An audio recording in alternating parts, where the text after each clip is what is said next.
kata implementasi hukum, kamu teliti implementasi. Nah, itu harus dijelaskan bahwa penelitian yang digunakan itu benar-benar diaplikasikan dan dilaksanakan dan dijadikan sebagai panduan untuk menilai, oh berarti besok saya sebenarnya fokus kepada perda itu dilaksanakan seperti apa. Maka kita akan membuat instrumen wawancara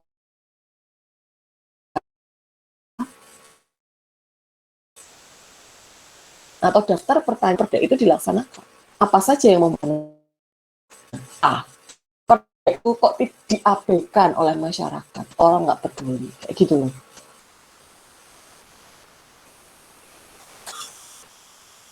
Oke ya, terus sumber data.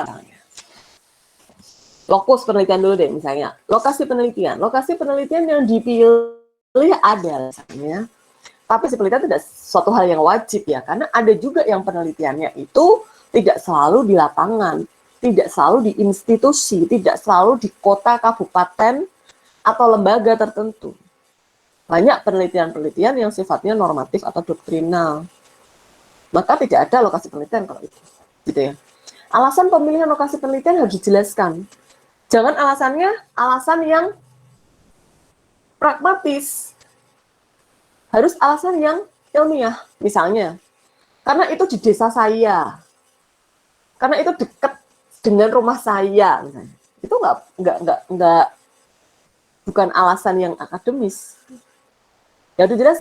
Karena mengapa memilih Kabupaten Batang? Karena Kabupaten Batang itu berada di sepanjang pantai utara, ada perda yang berhubungan dengan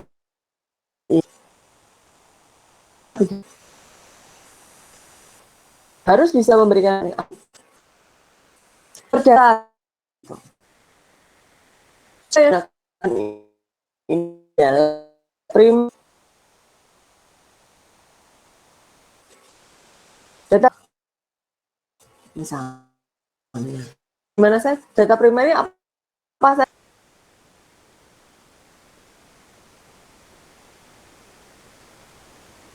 Data primernya dari dengan data mengamati, wawancaranya dengan siapa? Tulis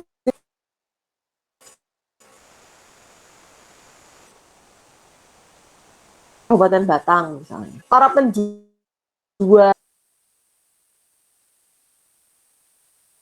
yang membangun itu di situ. Berarti sumber data sekunder adalah, saya sudah tidak perlu menjelaskan apa semua, kemarin saya sudah pernah jelaskan. Sumber data sekunder yang data-data dari apa namanya, dari pemerintah Kabupaten Batang misalnya. Berupa apa itu data-data itu? Jumlah PKL berapa? Misalnya. Ya. Berapa ada berapa pantai di Kabupaten Batang? Apa namanya? Bangunan liar yang ada itu yang punya data. Bahan hukum gunakan adalah ada bahan hukum primer misalnya yang digunakan per kan situ.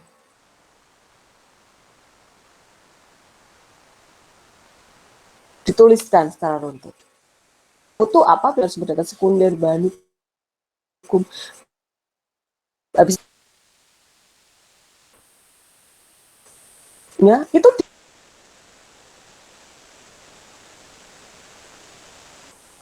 ya.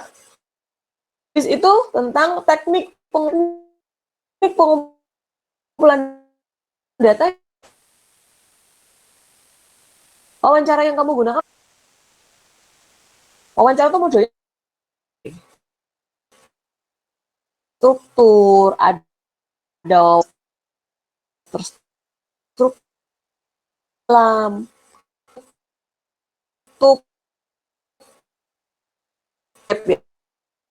ya berarti wawancara mendalam. Kalau mau menggunakan apa?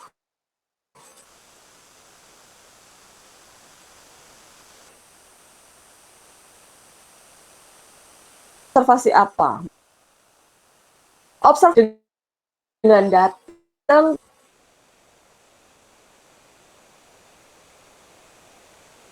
datang tidak dari pagi sampai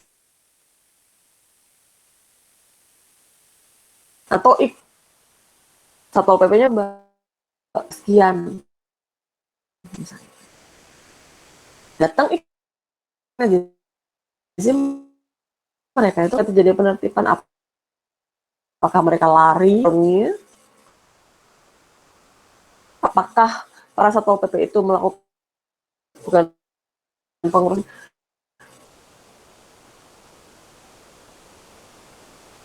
di apa itu kan kamu bisa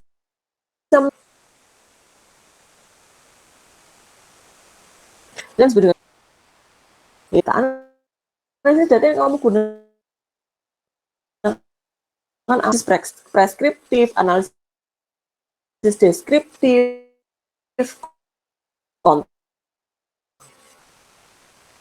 kamu bisa buka MP. Di situ kamu akan tahu gitu ya. Misalnya analisisnya B. Setelah kamu dapat data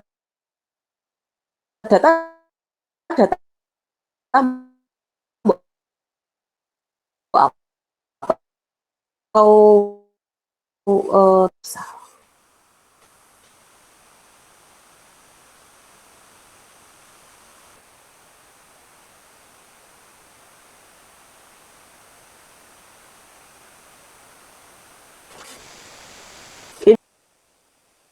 maksudnya kalian harus menyesuaikan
Oh,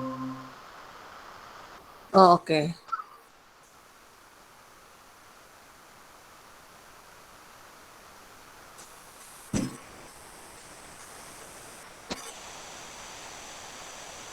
Iya. Oh alah, kok nggak ada ya? Sebentar.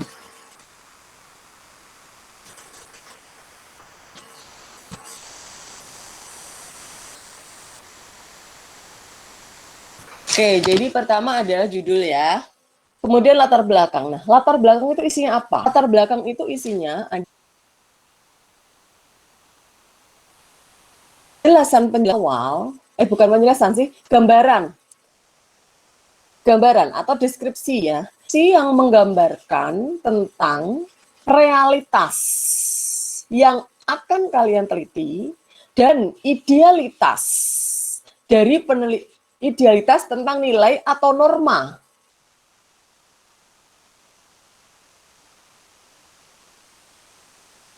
dari apa yang ada dalam realitas tersebut. Adik, pelanin. Jadi belakang intinya adalah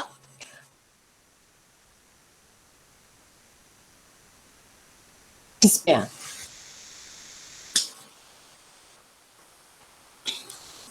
Saya beri contoh yang tadi ya. Misalnya di Kabupaten Batang itu. Realitasnya harus kamu jelaskan bahwa di Kabupaten Batang itu pantai yang banyak wisatawannya dan di sana ada banyak bangunan-bangunan, warung, PKL, orang jualan.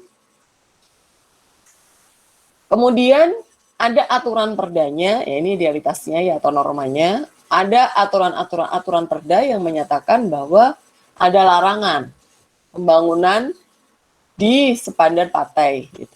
Nah, namun kenyataannya dari waktu ke waktu bangunan-bangunan di pinggir pantai semakin lama semakin bertambah.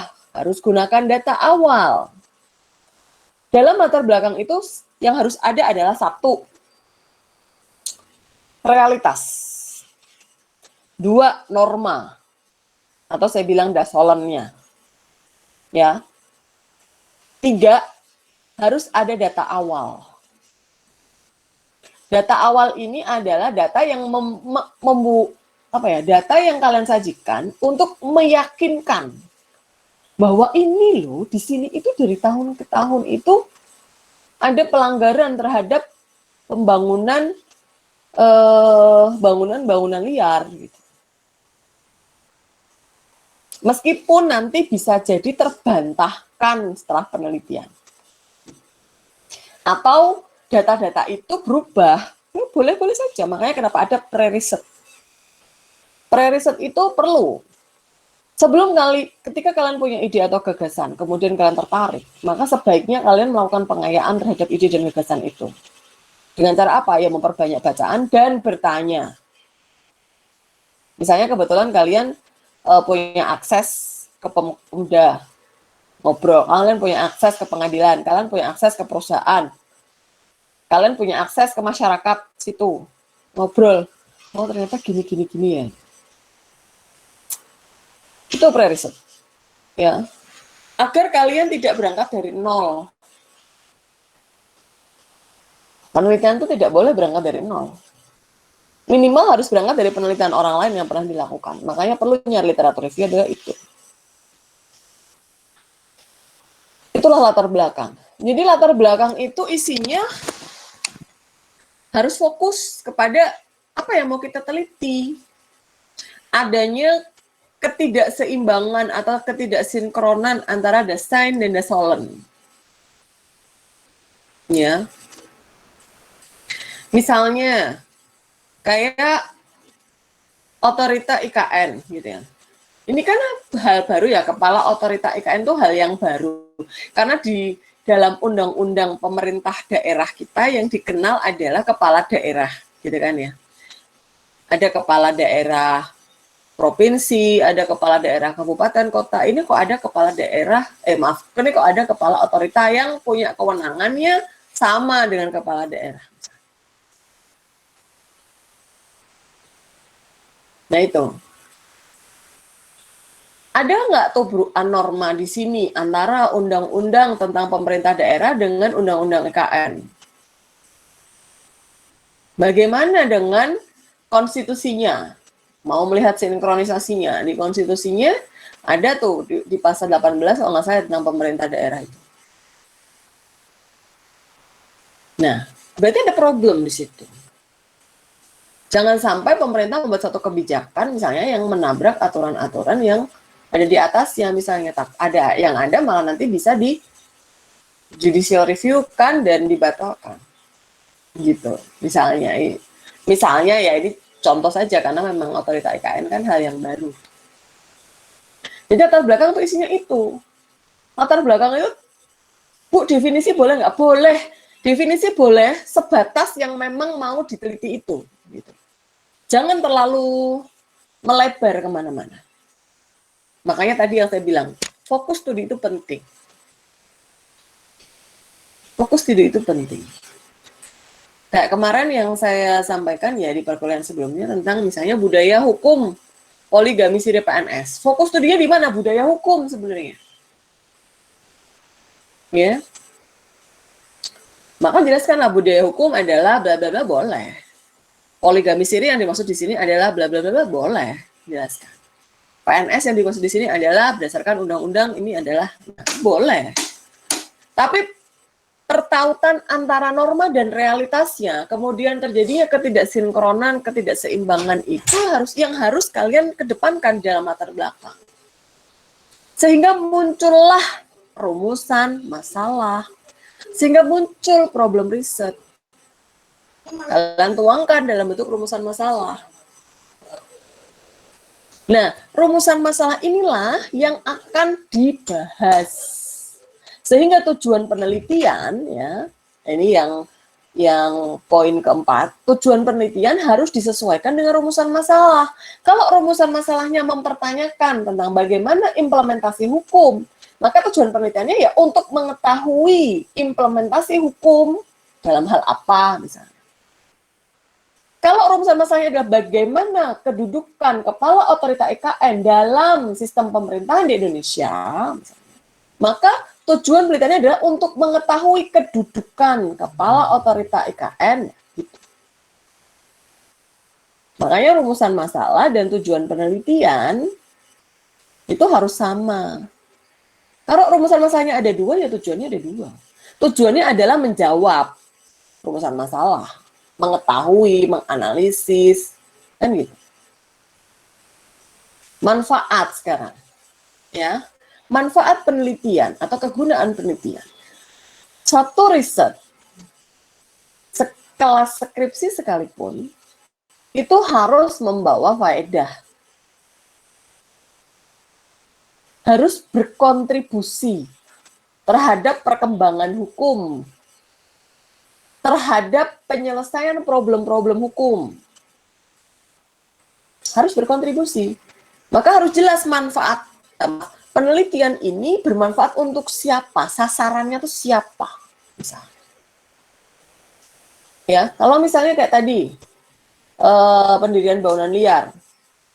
Penelitianmu ini akan memberikan kontribusi pada siapa? Satu, misalnya.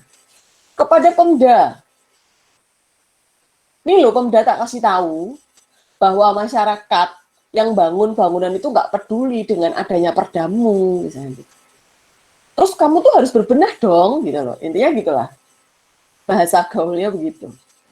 Harus berbenah dong, harus merumuskan bagaimana satu implementasi atau penegakan hukum terhadap perdamu itu dengan cara-cara yang humanis, dengan cara-cara yang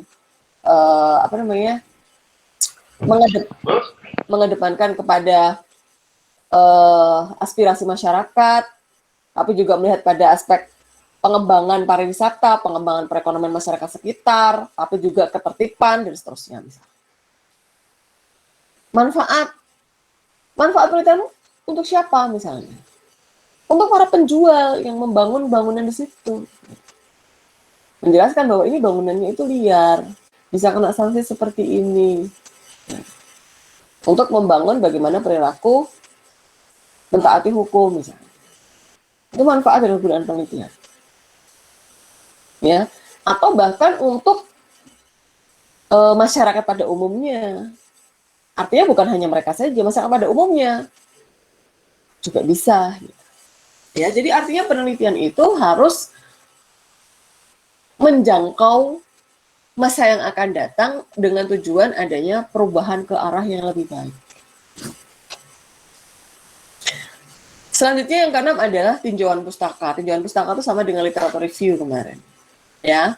Jadi penelitian-penelitian terdahulu yang kita rujuk atau kita gunakan untuk membantu menjelaskan perbedaan penelitian kita dengan penelitian-penelitian yang sudah dilakukan sebelumnya. Untuk meminimalisir adanya plagiasi dan untuk menunjukkan originalitas penelitian kita atau originalitas gagasan dan ide kita. Itu namanya tinjauan pustaka atau biasa disebut dengan literatur review. Yang ketujuh adalah teori dan landasan teori atau kerangka teori. Bisa menggunakan istilah landasan teori, kerangka pemikiran, itu bisa. Kemarin saya sudah jelaskan juga kan, mulai dari rumusan masalah. Rumusan masalah ini akan diselesaikan dengan menggunakan undang-undang, apa mau diselesaikan dengan menggunakan teori tertentu, dengan konsep, dengan proses, atau seperti apa, sehingga bisa menjawab. Dengan data-data yang ada, dikawinkan dengan teori yang ada, maka rumusan masalah itu bisa dijawab. Itu landasan teori. Dari apa yang kalian gunakan, alur berpikir kalian dari mulai rumusan masalah itu ada, sampai rumusan masalah itu terjawab, lengkap dengan proses dan metode yang digunakan. Ya, biasanya bentuknya kalau yang bimbingannya sama saya ya, bentuknya adalah kerangka. Kerangka itu ya bagan. Ya. Selanjutnya yang ke-8 adalah metode penelitian. Nah, ini ada lagi satu yang belum ya. Saya tambahkan.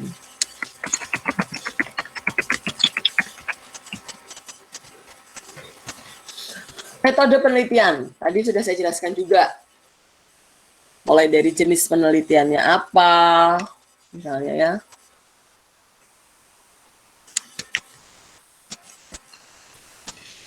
Jenis penelitian, pendekatan penelitian, lokasi penelitian, sumber dan jenis data, teknik pengumpulan data, teknik validitas data, teknik analisis data. Ya. Paling enggak ini. Kalau di Undip ada standing position, dia juga ada kalau di Undip. Atau titik poinnya ada. Kalau di kita nggak ada, jadi nggak usah pakai yang rumit-rumit lah. Yang ini aja, yang gampang-gampang. Kalau di kita ini aja, jenis penelitian, pendekatan, lokasi penelitian. Ini. Kemarin waktu pembuatan yang pembuatan buku panduan penelitian yang untuk angkatan 2020 itu saya menambahkan satu, yaitu proses penelitian. Proses penelitian itu hal yang wajib. Ya, sebagai penjelasan kepada para penguji, penelitian saya itu dari awal sampai akhir itu begini loh prosesnya. Jelaskan. Tapi untuk yang angkatan 2019 belum ada itu. Kemudian setelah itu ada sistematika penelitian. Sistematika penelitian adalah kalau di kita kalian buka buku panduan penelitian itu ada berbagai model. Tapi model yang lazim yang biasa digunakan oleh para dosen adalah bab 1 pendahuluan, bab 2 teori, bab 3 hasil penelitian. Bab 4 pembahasan, bab 5 penutup. Penutup isinya simpulan dan saran. Itu. Tapi dari sistematika ini 5 bab yang saya jelaskan tadi, itu yang kemarin saya pernah ceritakan, saya protes. Karena bab 3 dan bab 4 itu dipenggal. Hasil penelitian dipisahkan dengan pembahasan. Ini yang membuat satu data jadi tidak bunyi. Satu data jadi tidak bisa menjelaskan secara langsung dan runtut gitu. Ya, kalau yang nanti dapat pembimbingnya saya, sistematikanya nggak begitu. Sistematikanya nggak cuma saya sih yang modelnya kayak saya, itu ada beberapa juga. Ada saya, ada Pak Jafar, ada Pak Afif Nur, ya, terutama yang memang S1, S2, bahkan S3-nya itu memang ilmu hukum ya. Itu seperti itu, Pak Agus Nur Hadi kayaknya ya, kalau nggak salah. Jadi kalau saya itu bab 1 pendahuluan, bab 2 itu teori, bab 3 itu pembahasan rumusan masalah nomor 1, bukan pembahasan. Jadi bab 3 adalah data hasil penelitian dan pembahasan dari rumusan masalah nomor 1. Bab 4 adalah data dan pembahasan dari rumusan masalah nomor 2. Bab 5 baru penutup. Kalau rumusan masalahnya 2, kalau rumusan masalahnya 3 ya berarti bab 5 itu masih membahas data dan rumusan masalah nomor 3. Jadi satu rumusan masalah itu harus bisa dituntaskan dan dijawab dalam satu bab tanpa terpenggal. Karena saya meyakini bahwa seperti satu tubuh antara nyawa dan fisik itu tidak boleh dipisahkan. Agar suatu data itu bisa menjelaskan dengan jelas, langsung dijelaskan dengan teori yang ada atau konsep yang ada atau peraturan perundang-undangan yang ada, sehingga clear, gamblang, dan terjawab rumusan masalahnya. Kalau saya begitu. Jadi nanti sudah berikutnya sudah bahas rumusan masalah lain lagi. Jadi pembaca itu yang baca tuh enak. Bahkan bisa jadi 2 judul jurnal kalau misalnya kamu mau jadikan jurnal. Satu bab bisa jadi 1 jurnal itu karena selesai dibahas. Ya. Saya begitu kalau saya. Tapi karena kita itu memberi kesempatan para dosen untuk untuk membimbing mahasiswa dengan caranya ya, dengan pengetahuannya, dengan keyakinan-keyakinan keilmuan yang dipahami ya, kita saling menghormati saja. Gitu. Baru kemudian ada daftar pustaka sementara. Ya, daftar pustaka sementara. Daftar pustaka ini harus didasarkan pada footnote yang digunakan. Kalau di kita itu belum menggunakan sistem yang terintegrasi, misalnya Mendeley, itu kita belum mewajibkan, tapi nanti yang di angkatan 2020 sudah diwajibkan. Jadi kan harusnya itu antara daftar pustaka dengan footnote atau pensitasian yang kalian pilih, yang kalian gunakan, itu harusnya kan menggunakan sistem yang terintegrasi ya, Mendeley, menggunakan Mendeley itu.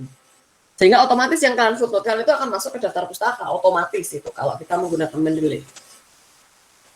Makanya penting sebenarnya untuk pelatihan Mendeley bagi mahasiswa. Kemudian apa yang ada di dalam daftar isi itu juga terintegrasi dengan isi. Kalau ini sebagian mahasiswa sudah bisa dan sudah biasa gitu ya. Jadi harus begitu, halaman-halamannya itu bisa menyesuaikan. Karena menggunakan satu sistem yang terintegrasi itu ada di komputer kita masing-masing. Kalau Mendeley kan kita harus download. Ya, jadi itu. Sampai di sini ada yang ingin ditanyakan nggak? Silahkan. Saya persilahkan yang ingin bertanya. untuk proposal.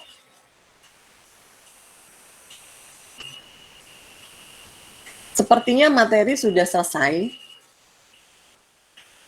Pertemuan berikutnya adalah perkuliahan di rumah masing-masing atau di kos masing-masing atau dimanapun ya. Jadi learning from anywhere gitu ya. Jadi dimanapun kalian belajar bisa untuk mengerjakan proposal. Untuk mengerjakan proposal kalian.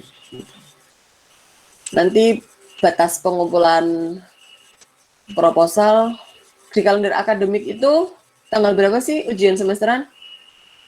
Saya harus buka WA, harus buka data dulu. Nanti saya infokan lah terakhir kapan. Tapi yang jelas, 2 perkuliahan yang akan datang, saya persilahkan kalian untuk mengerjakan proposal itu secara mandiri sebagai pengganti perkuliahan tatap muka. Bagi yang ingin berkonsultasi dengan saya persilahkan datang ke kampus, janjian dulu. Saya perbolehkan. Ada yang ingin bertanya? Silahkan.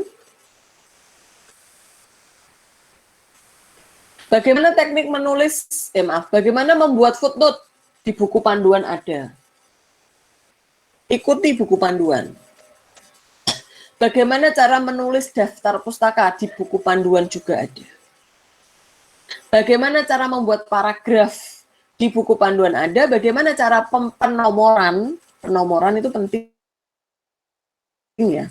Penomoran di dalam naskah itu juga ada di buku panduan. Kalian tidak ada alasan, makanya saya tidak, kan ini sudah perfect ya menurut saya. Semua sudah saya jelaskan sampai clear gitu.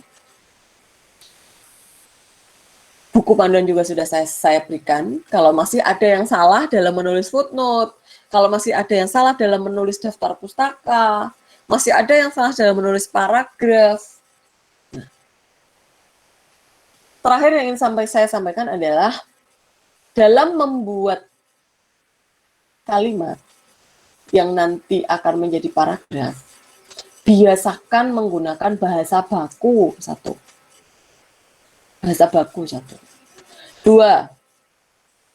Kalau menggunakan bahasa asing itu berarti bukan bahasa Indonesia, selain bahasa Indonesia, maka cetaklah miring. 3.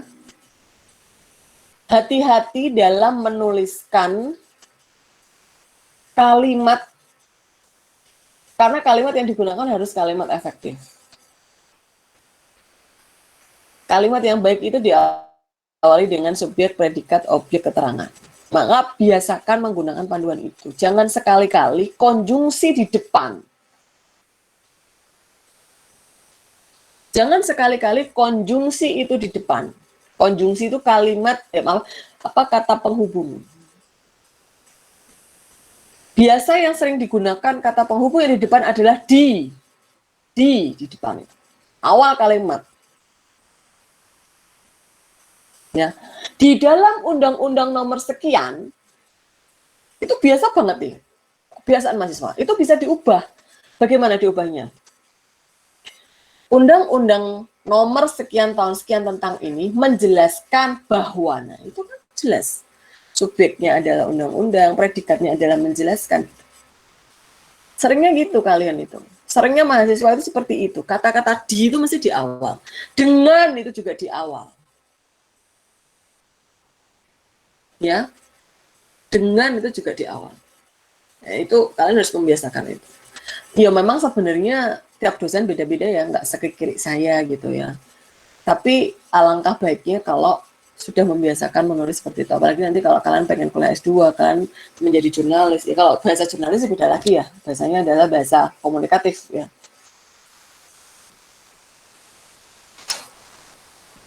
Itu yang ingin saya sampaikan. Ada yang ingin bertanya? Silahkan yang ingin bertanya.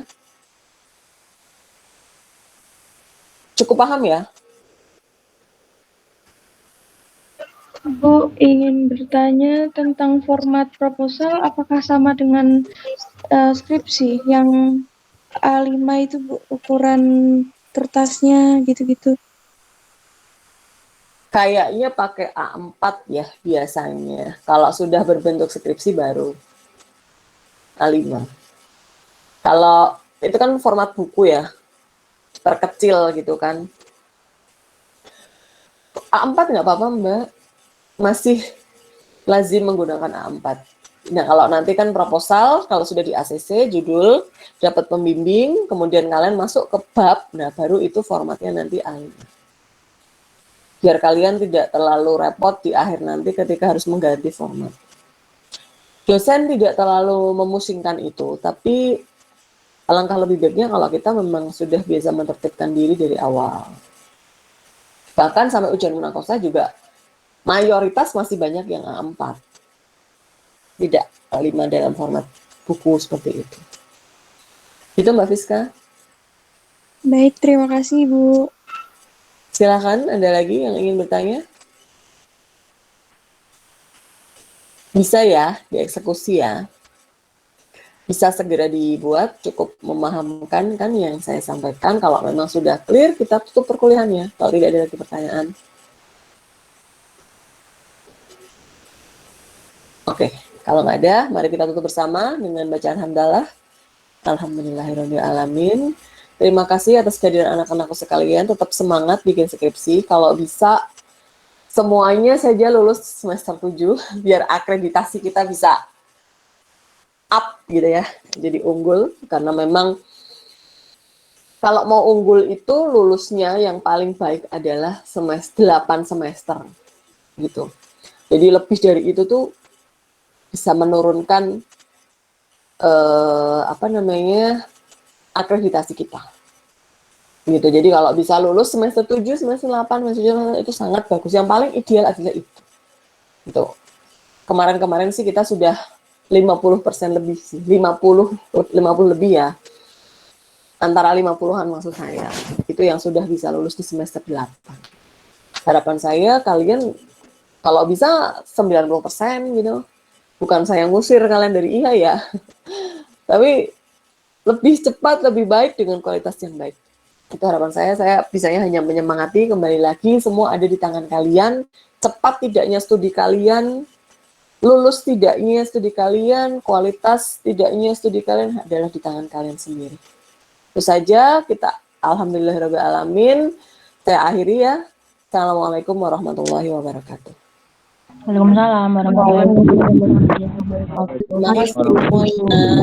Waalaikumsalam warahmatullahi wabarakatuh.